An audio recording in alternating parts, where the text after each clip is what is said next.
ઓગસ્ટમાં મળશે ગુજરાત વિધાનસભાનું ચોમાસુ સત્ર। મહત્વના સમાચાર।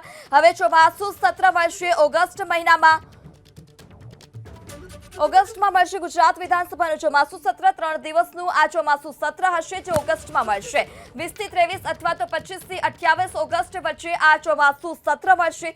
ત્રીજી વખત પીએમ બનતા મોદીને અભિનંદન આપતો ઠરાવ પણ પસાર કરાશે। સમગ્ર દિવસ અભિનંદન ઠરાવ પર ચાલી શકે છે ચર્ચા।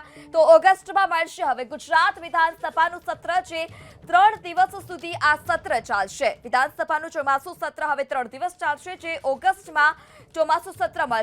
20 થી 23 અથવા તો 25 થી 28 ઓગસ્ટ વચ્ચે આ ચોમાસુ સત્ર મળશે। ત્રીજી વખત પીએમ બનતા મોદીને અભિનંદન પાઠવતો ઠરાવ પસાર કરવામાં આવશે, જ્યારે સમગ્ર દિવસ અભિનંદન ઠરાવ પર આ ચર્ચા ચાલી શકે છે। તો 20 થી 23 અથવા તો 25 થી 28 ઓગસ્ટ વચ્ચે ચોમાસુ સત્ર મળશે, અને જે ઓગસ્ટમાં ચોમાસુ સત્ર મળશે 3 દિવસનું વિધાનસભાનું આ ચોમાસુ સત્ર હશે। જ્યારે ત્રીજી વખત પીએમ મોદી પ્રધાનમંત્રી બનતા હવે તેઓનો અભિનંદન જે દિવસ હશે, અભિનંદન આપતો ઠરાવ પણ પસાર કરવામાં આવશે, અને આખો દિવસ આ અભિનંદન આપતા ઠરાવ પર ચર્ચા પણ ચાલી શકે છે। તો ઓગસ્ટમાં હવે ગુજરાત વિધાનસભાનું ચોમાસુ સત્ર મળશે, જે 3 દિવસ સુધી ચાલશે। 20 થી 23 અથવા તો 25 થી 28 ઓગસ્ટ દરમિયાન આ સત્ર ચાલશે, જે આ 3 દિવસનું સત્ર વિધાનસભાનું ચોમાસુ સત્ર ઓગસ્ટમાં મળશે, જે 20 થી 23 અથવા તો 25 થી 28 ઓગસ્ટ વચ્ચે આ ચોમાસુ સત્ર મળશે। ત્રીજી વખત પીએમ બનતા મોદીને અભિનંદન આપતો ઠરાવ પણ પસાર કરવામાં આવશે।